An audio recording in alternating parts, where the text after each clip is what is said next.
It's 5:05 and welcome into a Monday edition of the Carolina Journal News Hour on Charlotte's FM News Talk, 107.9 FM WBT. I'm Nick Craig. Good morning to you.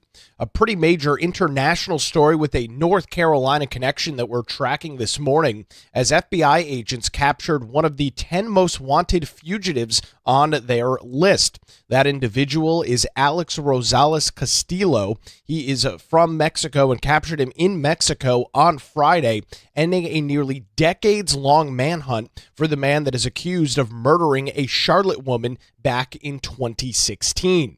Castillo was arrested in Mexico on January the 16th, according to FBI Special Agent in Charge James C. Barnacle Jr., as well as the Charlotte-Mecklenburg Police Department.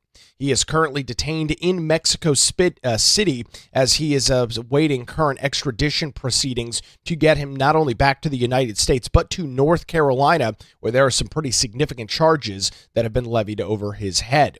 The FBI's law enforcement office in Mexico City coordinated with Mexican authorities to make the arrest.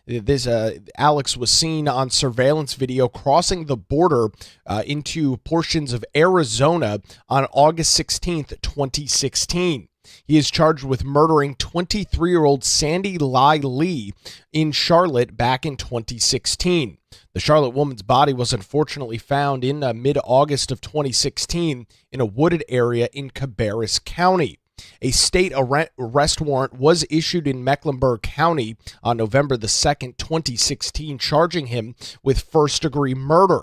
A federal arrest warrant was issued February 10th, 2017, so just a couple of months after that. That was issued in the Western District of North Carolina, charging him with unlawful flight to avoid prosecution. He was then also added to the top 10 most wanted fugitive list on October the 24th, 2017. FBI Director Kash Patel commenting on this big break for the FBI and this idea of getting justice, even on a case that, again, at this point is almost 10 years old, with the FBI director saying Castillo's arrest is the fifth 10 most wanted fugitive capture under this administration and the FBI since last year, more than the entire previous 4 years combined.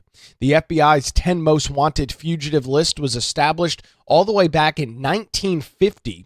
Since then, 537 fugitives have been placed on the list, and 499 of them in total have been apprehended or located, with this story being the 516th person to be placed on the list. So justice will play out, unfortunately, about 10 years later. However, due to the good law enforcement work of the men and women of the FBI, able to get this Mexican national back in custody, and extradition proceedings are taking place right now to get him in the United States, where he does face state murder charges, as well as some federal charges as well. We will watch this legal process as it begins to play out now. Again, about 10 years later, we'll have continued coverage of that over on our website, carolinajournal.com, and we'll bring you the latest. Not immediately clear how long some of those extradition hearings will take. However, as soon as we get additional details, we'll bring it to you right here on the Carolina Journal News Hour. In some other statewide news this morning, a new UNC System policy is requiring a syllabus and course material to be posted online, and that officially takes effect as the University of North Carolina System President Peter Hans is implementing this brand new policy that requires instructors to post course descriptions and a syllabus to an online searchable database. The move and the reason for this happening is designed to increase public transparency, as recent polling shows growing skepticism towards institutions of higher learning across the United States. Under the directive directly from the president of the UNC System, Peter Hans, this took effect January the 15th, and that online syllabus must include the course name, a prefix and description, goals, objectives, and student learning outcomes, an explanation of assignments, what the grading scale is, assignment breakdowns, and the impact of attendance / participation in various elements of the class, a list of all required course materials, and a statement affirming the course engages diverse scholarly perspectives for critical thinking and that reading inclusion does not imply endorsement. The directive also mandates that the syllabus be posted online to a searchable database no later than 1 week prior to the first day of classes for applicable semesters or sessions if the material is not available due to a, quote, operational limit that it must be posted by the first day of class. Hans, recently speaking with the News and Observer, said, quote, there is no question that making course syllabuses publicly available will mean hearing feedback and criticism from people who may disagree with what's being taught or how it's being presented. That is a normal fact of life at a public institution, and we should expect a vibrant and open society to have a debate that extends beyond the walls of the campus. The move also garnered opposition from the North Carolina American Association of University Professors, with the president of that entity, President Todd Wolfson, in a statement saying, quote, this policy will stifle academic freedom, chill free inquiry, and expose educators and students to politically motivated attacks and targeted harassment. At its core, the new directive is an effort to intimidate instructors whose research and teaching delves into subject matters that some politicians don't want explored. So, interesting statement there from the American Association of University Professors. According to Wolfson, he said, dark money funded right-wing activists and their allies in the UNC System leadership are attempting to strangle critical thought and the free exchange of academic thought by harassing faculty, disturbing student learning, and threatening the pursuit of truth. He went on by saying, ultimately, Peter Hans's regulation amounts to a doxing database that will further empower those attempting to censor teaching and learning into the UNC system. Pretty outrageous commentary there from my vantage point from the president of the American Association of University Professors. However, regardless, Peter Hans and the UNC system is moving forward with it. Jenna Robinson, who is the president of the James G. Martin Center for Academic Renewal, recently wrote a letter praising the decision by Hans, but cautioned more work needs to be done. In part, the letter reads, the UNC system's decision to make the syllabus public is a significant step towards greater transparency, adding, it's all disappointing that it's not all reading materials that will be listed in the syllabus. I hope that this can be addressed in a subsequent policy revision.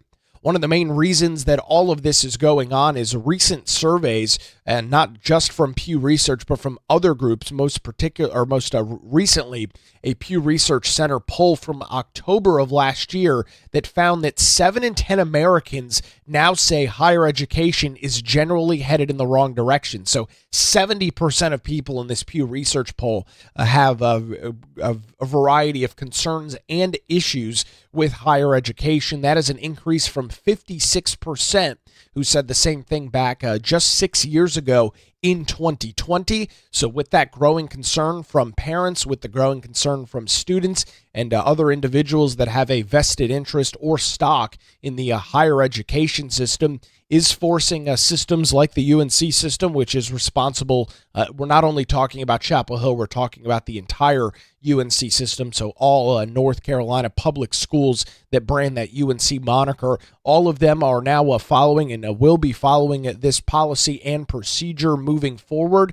We'll continue to see what this looks like and its implementation. You can read some additional coverage of that this morning over on our website, carolinajournal.com. That story's headline, New UNC Policy Requiring a Syllabus Be Posted Online Takes Effect. Again, those details over on our website, carolinajournal.com.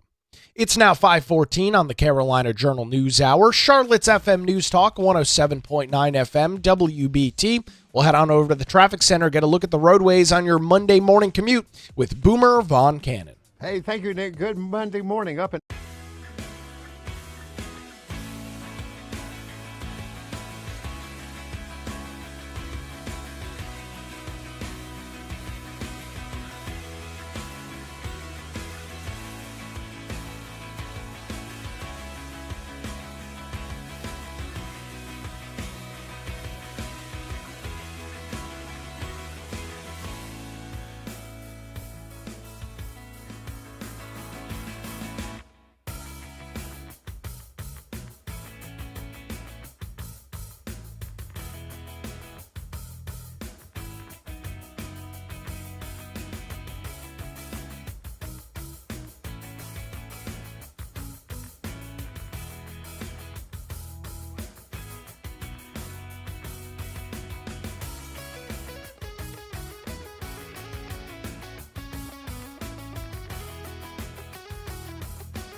I've got a great event I want to tell you about coming up next month. The John Locke Foundation's Carolina Liberty Conference, or CLC as it's known, brings together policymakers, scholars, community leaders, and citizens from across the state of North Carolina to explore the challenges and opportunities of advancing freedom in today's political and cultural climate.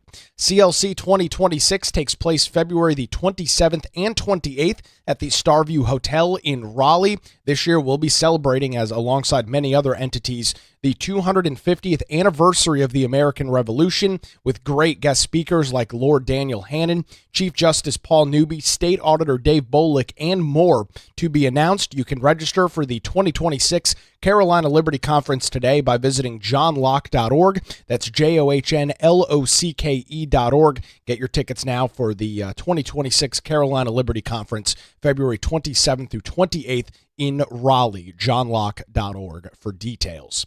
It's now 5:21 on the Carolina Journal News Hour, Charlotte's FM News Talk, 107.9 FM, WBT. An interesting story we're tracking this morning over at carolinajournal.com. Former U.S. Senator Kyrsten Sinema of Arizona is facing a lawsuit in North Carolina filed by a woman who claims that Sinema broke up her marriage. The plaintiff in this case, Heather Amell, sued Sinema under the state's alienation of affection law. It was originally filed last September in Moore County Superior Court, and as you can imagine, the suit attracted national attention back when it was filed due to the high level of profile that Kyrsten Sinema had at the times. However, most recently, Sinema's lawyers have had the case removed from state court to federal court. So here's a little bit of the background. Heather and Matthew Amell were married and living with their 3 children in North Carolina in 2022 when Sinema hired Matthew Amell in April of that year to work on her security detail, according to the lawsuit.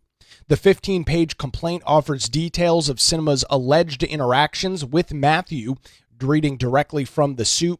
In addition to accompanying defendant to various work events, Mr. Amell accompanied the defendant on several trips and went with her alone to Napa Valley, California in the fall of 2023.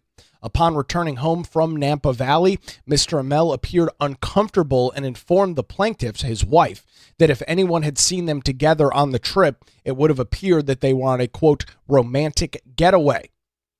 In January of 2024, Heather discovered that Sinema was, quote, frequently messaging her husband using the Signal messaging app. Writing in the legal document, the messages exceeded the bounds of a normal work relationship and were of a romantic nature, according to the complaint. Sinema offered to help Matthew Amell deal with the mental health challenges related to his previous military service. Reading now from the lawyers, the defendant suggested Mr. Amell to bring MDMA drugs on a work trip so that she could guide him through a psychedelic experience. According to the lawyers, they added, defendant messaged Mr. Amell during the State of the Union address. When Mr. Amell asked why she wasn't attending the State of the Union, the defendant stated she didn't need to listen to some old man, President Biden, talk about legislation that she wrote. Sinema and Matthew Amell attended concerts and other events together. Around May or June of 2024, Mr. Amell stopped wearing his wedding ring, according to the lawyers. He also stated that it was best for public optics, so it wouldn't look like the defendant was putting her hands on a married man when they were out at concerts and other various public events.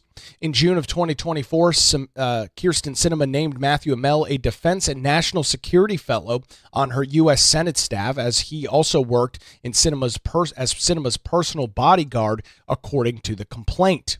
Heather Amell confronted Sinema in October of 2024. The defendant messaged Mr. Amell stating, "I miss you, putting hands on your heart. I'll see you soon." The plaintiff responded to the message stating, "Are you having an affair with my husband?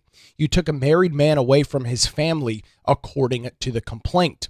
That continued to allow the situation to unfold, with the Amells separating in November of 2024. However, according to the complaint.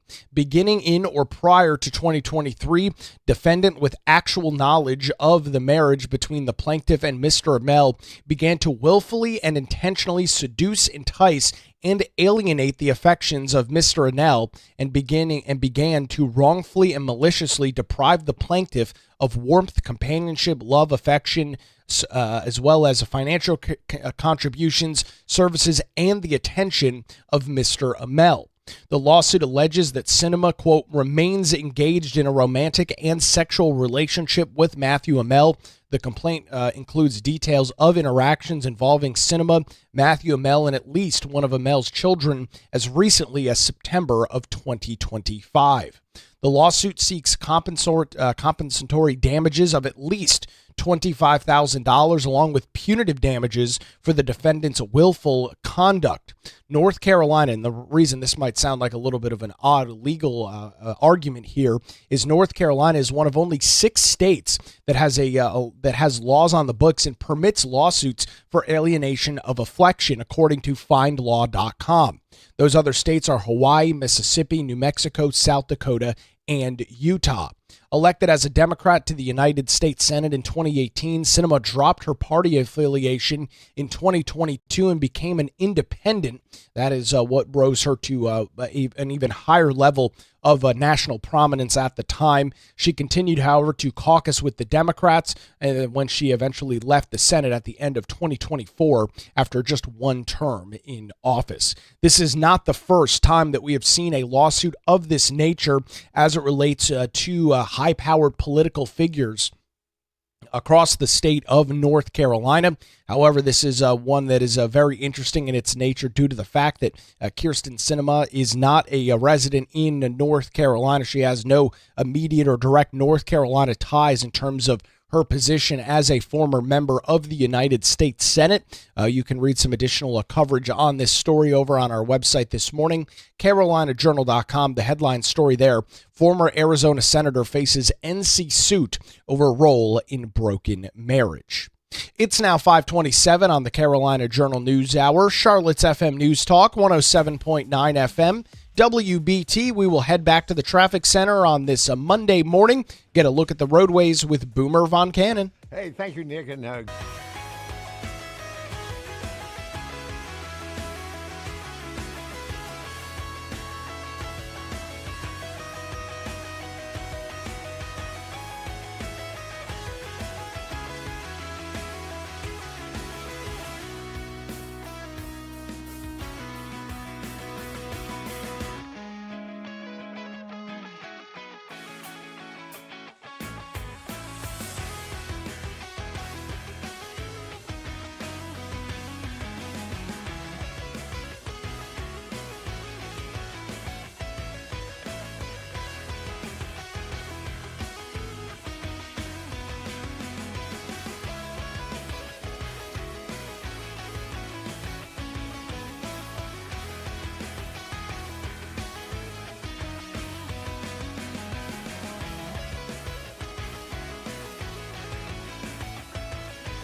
It's 5:34. Welcome back to the Carolina Journal News Hour on Charlotte's FM News Talk, 107.9 FM, WBT. I'm Nick Craig. A good Monday morning to you. Over the last couple of months, we've talked a couple of times about the concept known as lapsed salaries here across the state of North Carolina. We've got a brand new 661-page audit from Dave Bolick and the North Carolina State Auditor's Office about those lapsed salaries. To walk us through that report, Teresa Opeka, CarolinaJournal.com, joins us on the News Hour.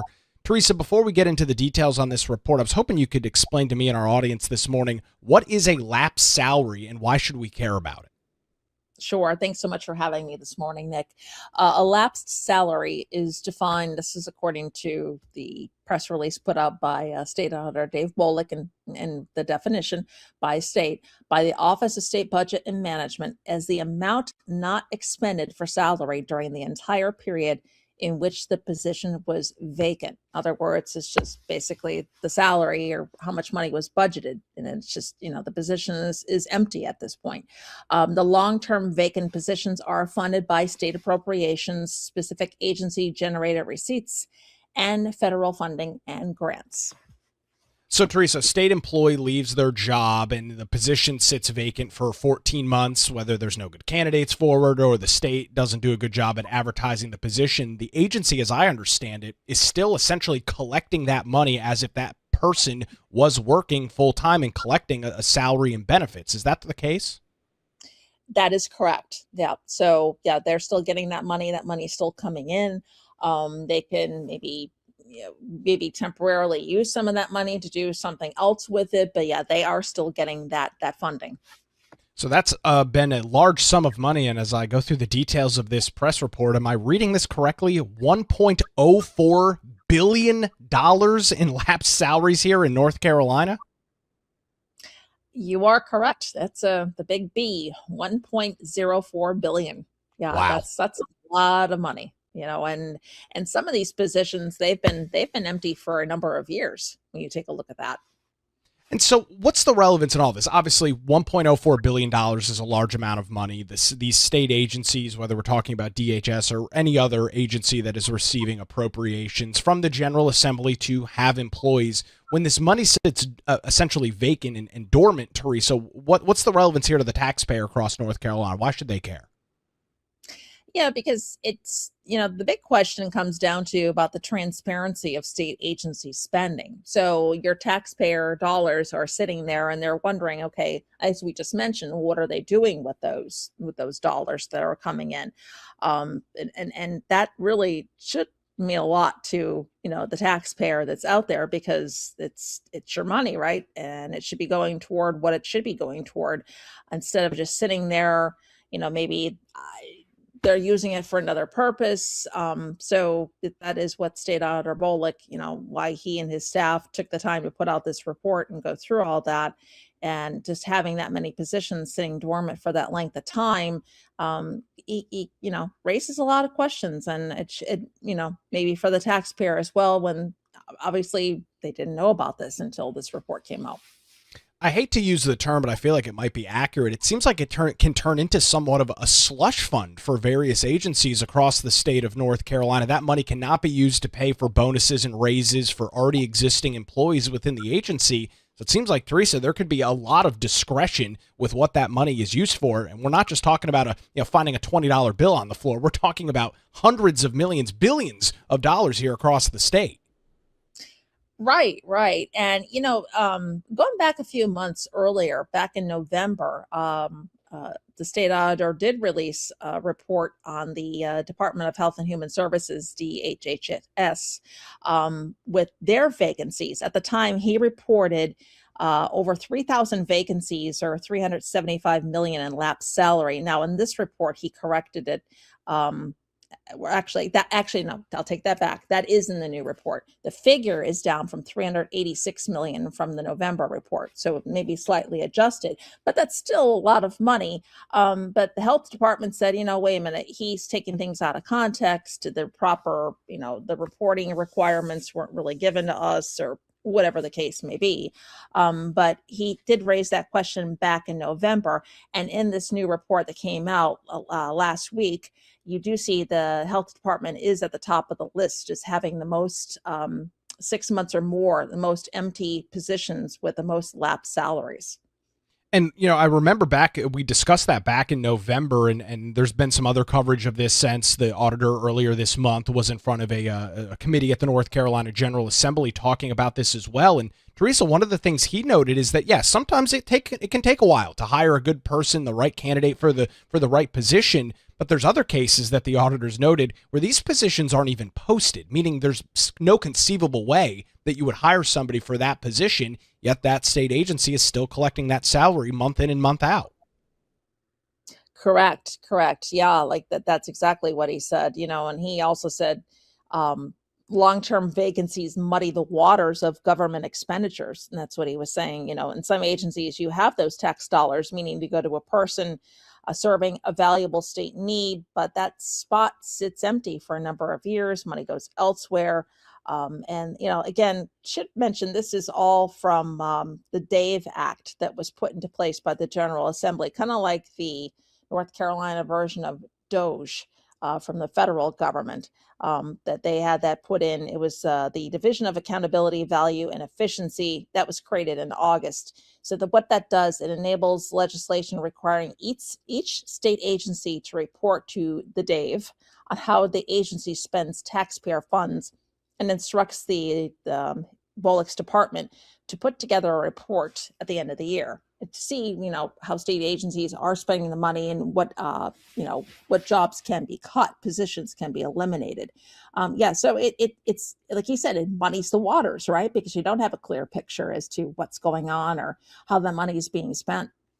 Well, and I guess, kind of taking my news hat off, thinking about this as a taxpayer in North Carolina, Teresa, maybe this is a little bit of a cynical comment, but agency budgets traditionally do never go down, right? They're always increasing, always looking for more. And then you see some of these figures coming out, again, not poking at DHHS, but they were at the top of the list. They've got $375 million a year that are sitting in lapsed salaries, yet you would suspect them and many other, if not every other state agency, is asking for some level of increase. The money's there. They just seemingly don't have it allocated correctly. Right.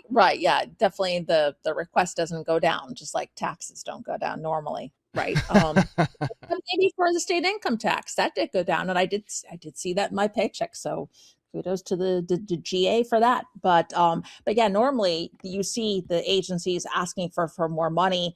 And, coincidentally, in a way, when I attended the Council of State meeting earlier this month, you did have Secretary of State Elaine Marshall saying, her agency has double the work since 2017, but yet they have the same level of staffing.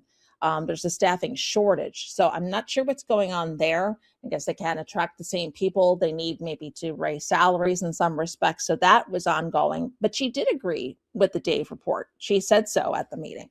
But on the flip side, you did have the artist Watkins, who is the executive director of the State Employees Association of North Carolina. She did send a letter to all the state officials, including the governor, Josh Stein and Destin Hall and Phil Berger, saying she had some real concerns with Auditor Bullock's report, basically saying that what went unsaid for nearly 7 months, almost 3,000 state positions have been frozen under state law because there hasn't been a new budget in place. And agencies have been unable to fill these jobs, no matter how critical the public need. And that reality alone skews the vacancy totals and distorts the narrative. So you have that side as well arguing that, well, wait a minute. Okay, you're saying all these positions are empty and they're spending money, but yeah, the state budget isn't in place. We're the last state in the country to not pass a budget last year. That you tell the whole story. I mean, that's basically what the other side is saying. Yeah, and I mean, there's no question about it. We've thrown a lot of criticism, and I think justifiably, at the General Assembly for not being able to get together on a budget. But Teresa, as you mentioned earlier on in the interview, I mean, some of these positions have been vacant for years. This is not a problem that popped up July the 1st when the new fiscal year started. This would appear to be some sort of long-term problem across North Carolina. Most definitely. Yeah, when you look through this report, like you say, this didn't happen overnight. going back to there's been positions that you say 5 years that would cut, he recommended, Auditor Bullock cut 140 job vacancies. That would result in an estimated $1.9 million in direct state appropriation savings and allow potential reallocation of $4.5 million in receipts. That's for those jobs that have been vacant for 5 years or more. Go through it more. He has more of a breakdown for positions for 3 years, for a year or more, and we have more of those figures. But you're right, this didn't happen overnight, didn't happen since July. This has been going on for a number of years. So there's different questions to ask on this scale, like why are they vacant for so long? And okay, you get it. Maybe you can't fill a position tailored to the exact person that you want for it. Well, then maybe you need to start combining some positions and then maybe just eliminating that. But there's a lot of different questions, lots of layers in this story. Yeah, the ideal, Teresa, here that you could have a critical position not filled for 5 years. I think anybody with common sense would argue, obviously, that's not a critical position if it could sit vacant for that period of time. This is a very lengthy report, but we have seen pretty consistently now with Dave Bullock, the state auditor here in North Carolina, he always makes recommendations to the various agencies. He's not just putting them on blast and calling them out. He provides some work that can be done to rectify some of these problems. What is he recommending with these lapsed salaries? Sure. So some of those recommendations, he obviously says state agency budgets should accurately reflect the actual expenditures necessary to deliver the services and fulfill the statutory responsibilities to North Carolina. Also, tracking and reporting lapsed salary usage should be improved. And that's a big one. Any position that meets certain criteria should be eliminated, as we just mentioned. North Carolina salaries should be competitive with those offered to similar positions in surrounding states. There's been lots of criticism, especially when it comes to teachers' salaries, that North Carolina has the worst or one of the worst for teachers' salaries and across the United States. Also, administrative delays in the hiring process can be reduced by increasing accountability and streamlining workflows. And the last is many state agencies should improve their tracking of hiring and vacancies. So they're all really valid points that he has for recommendations. Teresa, this has been a pretty dense interview, a lot of information we've gone through. You've got a link to the full report from the auditor's office if our listeners want to sift through the 600-plus page report, but you've got everything laid out, the quotes from the auditor, the recommendations, and some of the pushback. Where can folks get those details this morning? Sure. If you need to fall back to sleep, and read that report, you can at carolinajournal.com. We appreciate the update this morning. Teresa Opeka joins us on the Carolina Journal News Hour, where it's now 5:47 on Charlotte's FM News Talk, 107.9 FM WBT. We'll get another look at traffic on your early Monday morning commute with Boomer Von Cannon. Hey, thanks a lot, Nick. And looking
You are hot.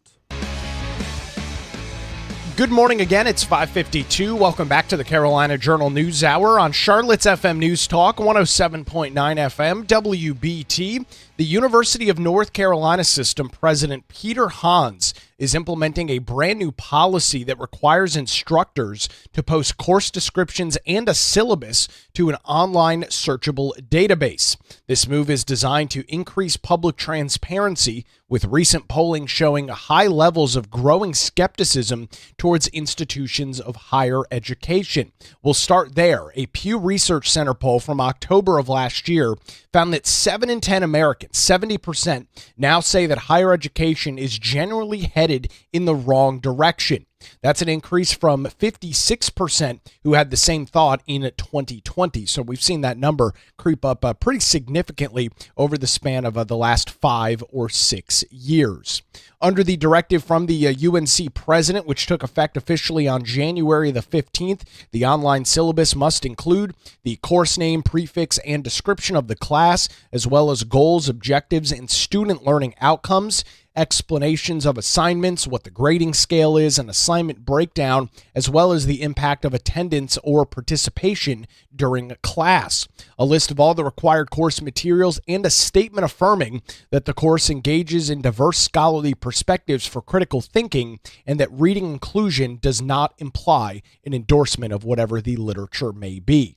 The directive also mandates that the syllabus be posted to an online searchable database no later than 1 week prior to the first day of classes for the applicable semester or session. If those materials are not available due to, quote, operational limitations, and not immediately clear what that is, but if for whatever reason they can't be posted before, they have to be posted by the first day of classes.